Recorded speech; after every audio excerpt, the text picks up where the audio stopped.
मुख्य कमाने वाले का एजुकेशन क्या है, वो क्या करता है, 2 पे जी दोनों का क्रॉस जहां हुआ वो स्टेटस हो गया। तो देखिए इसको निकालने के 2 चार्ट हैं, ठीक है, 2 पैटर्न है। ये वाला चीज तो यही रहता है, यहाँ से यहाँ तक, इसको छोड़ दीजिए, इस वाले कॉलम को छोड़िए, ये यहाँ से यहाँ तक तो एक ही चीज रहता है।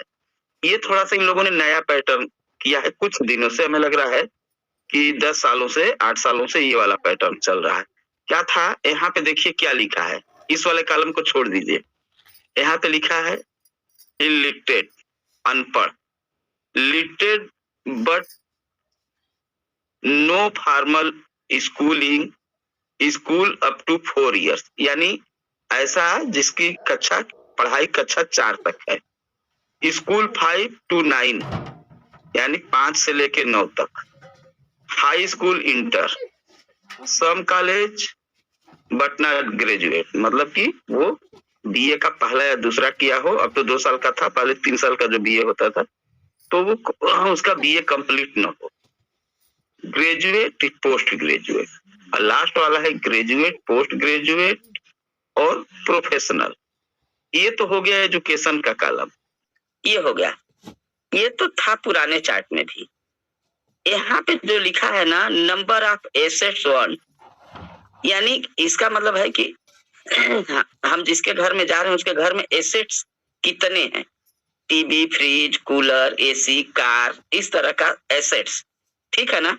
लेकिन उससे पहले, इस वाले चीजों से पहले, जब ये लोगों के घर में एसेट्स नहीं होते थे, तो यहाँ पे हम उनका कार्य पूछते थे, करते क्या हैं।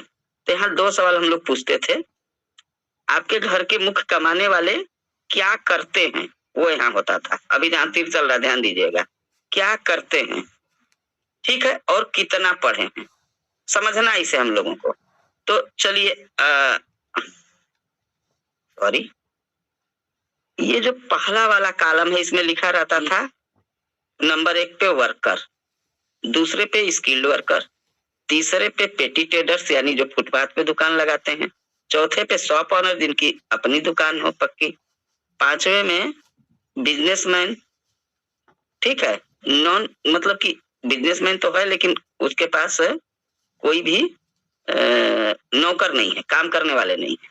और दूसरा होता था बिजनेसमैन जिसके पास 1 से 9 तक कार्य करने वाले होते थे, और एक होता था 9+ 6 नंबर पे, और 7 नंबर पे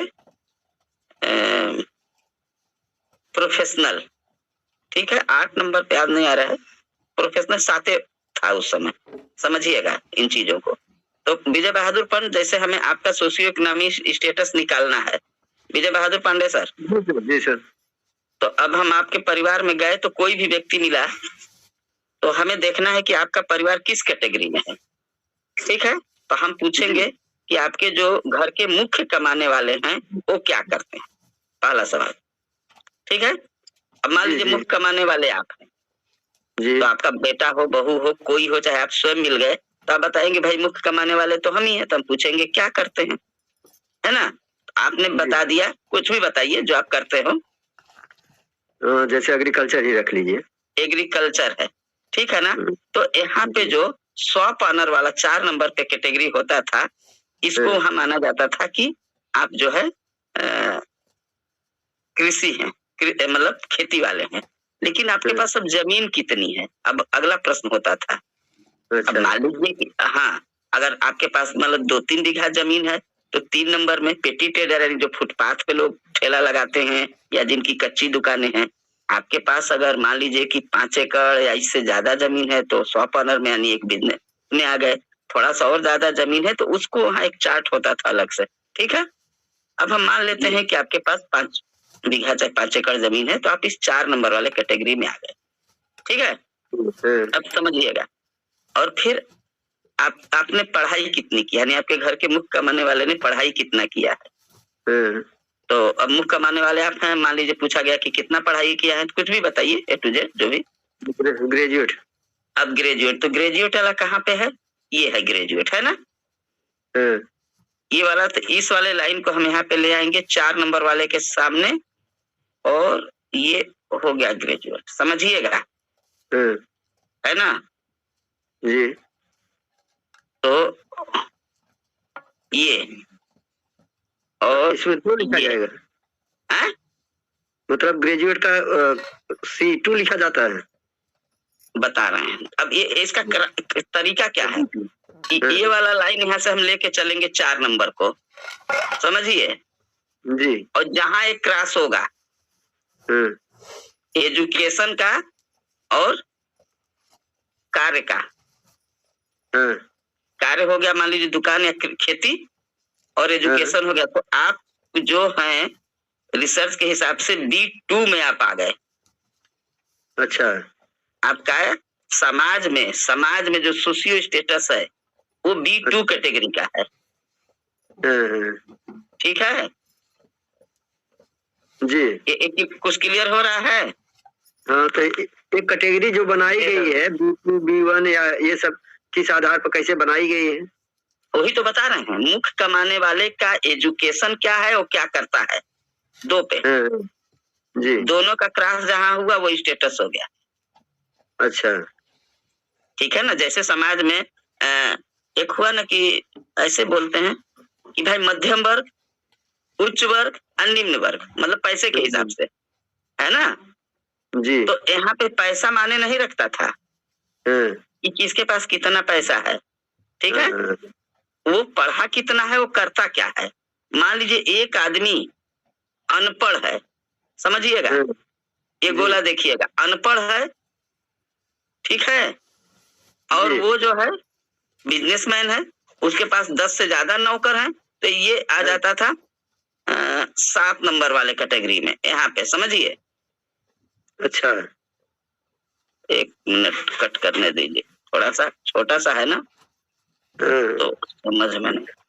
अब मान लीजिए कि एक आदमी बिजनेसमैन है, अनपढ़ है, उसका मुख्य कमाने वाला क्या है, अनपढ़ है, लेकिन उसके पास 10 से ज्यादा नौकर हैं। कोई दुकान किया, कोई बिजनेस किया, जिसके दुकान पे मतलब 10 नौकर हैं, ठीक है। जी जी। तो अनपढ़ वाला ये हो गया, है ना, तो उसका कैटेगरी हो जाएगा C।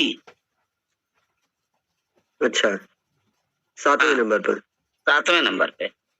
लेकिन अगर वो बिजनेसमैन है और वो ग्रेजुएट है, तो ये हो जाएगा ये 2, यानी एजुकेशन का, अरे वो करता क्या है, वर्क उसका, पद क्या है, और पढ़ा कितना है, दोनों का क्रॉस जहां होता है वही उसका सोशियो इकोनॉमिक स्टेटस होता है। अच्छा। चलिए फिर देखिए, किसी और से पूछते हैं। जैसे मान लीजिए कि हमने पूछा कि आपके घर के मुख्य कमाने वाले क्या करते हैं, आपने क्या बोला, वकील हैं। अब वकील क्या होता है, प्रोफेशनल डिग्री होता है ना जी। इसमें आएगा, ठीक है, प्रोफेशनल क्या है ना, प्रोफेशनल इसमें होगा। लेकिन वो करता क्या है, वो ठेला लगाता है, पढ़ाई तो कर लिया, लेकिन क्या करता है, ठेला लगाता है। तो 3 नंबर पे आ जाएगा। अच्छा, समझिएगा। और ये 3 नंबर का क्रॉस कहाँ है प्रोफेशनल में, ये C2 में आ जाएगा। क्लियर हो रहा है? चौथे वाले कॉलम में C2 चौथे कॉलम में नहीं, C2 तीसरा है ना, तीसरे में जाएगा, वो गलती से लगा गई। D1 नहीं सर, ठीक है, नहीं, C2 मिलेगा, C2 ही आएगा, C2 आएगा, C2 आएगा ना। हाँ, ये देखते हैं। हाँ, जो भी हो, ठीक है। अब आइए, ये नया चार्ट क्या कहता है, ये अब इस वाले चार्ट को समझते हैं। अभी तक हम इस वाले में यहाँ लिखा है एसेट्स ना। अब हम आपके यहाँ जाएंगे तो हम आपके पास पूछेंगे टीवी है, फ्रिज है, कूलर है, कार है, जो भी चीजें आज के बहुत इस जमाने की जो विलासिता की चीजें हैं उनके बारे में पूछेंगे, ठीक है ना जी। और आपके घर में गए, मान लीजिए आपके घर में टीवी है, फ्रिज है, कूलर है, कार है, मोटरसाइकिल है, तो कितने आइटम हो गए, मान लीजिए 5 हो गए। कितने आइटम है, 5, ठीक है जी। और आपने पढ़ाई किया है ग्रेजुएशन, तो इसका क्रॉस कहाँ हो रहा है ग्रेजुएशन का, ये है ना, जी। तो आपका B1 हो गया। अच्छा। हाँ, अब मान लीजिए आपके घर में 9 आइटम से ज्यादा है, 9 और मोर, ठीक है, हम्म, और आप पढ़े लिखे नहीं हैं तो B1 हो गया। अगर अच्छा। आपने केवल कक्षा 4 पढ़ा है हम्म, तो आपका A3 हो गया, सीधे A नंबर पे आप पहुंच गए। सोचिए आपके घर में TV, fridge, cooler, AC, motorcycle, scooty, 9 item अगर हैं विलासिता वाले, यानी ये सब चीजें, और पढ़ाई केवल मुख्य कमाने वाले का केवल कक्षा 4 पास है तो A3 में हो गया। 5 है तो A3 में, अगर हाई स्कूल इंटर है तो A2 में। वही व्यक्ति अगर सम कॉलेज बटना ग्रेजुएट है तो 2 में, और अगर वो ग्रेजुएट है तो A में आ गया, जिसमें IAS, PCS ये आते हैं, इस कैटेगरी में वो व्यक्ति आ गया। अच्छा। हाँ, इसमें IAS, PCS सब आ जाते हैं, ठीक है। इसमें मतलब बिजनेसमैन, इसमें इसी में टाटा बिरला भी आ जाएंगे।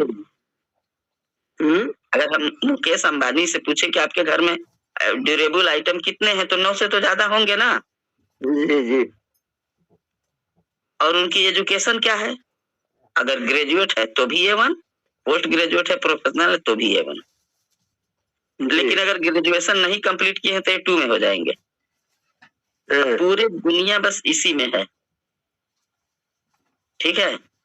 एक थोड़ा सा इसी चार्ट में समाहित है सर, इसी में पूरा वर्ड समाहित है, पूरा वर्ड, ये इंटरनेशनल चार्ट है, ठीक है ना। आप लोग चाहें तो इसका स्क्रीनशॉट ले सकते हैं। और इस तरीके से जब कभी किसी का आता है कि कौन, जैसे कि गांव में एक होता है ना कि ये बड़े पैसे वाले है ना, या इस तरह के हैं, लेकिन वहाँ पे रिसर्च की दुनिया में ये चीज चलता है। तो मुझे उम्मीद है कि शायद ये नया चीज आप लोगों के सामने मैंने बताया और अच्छा जरूर लगा होगा।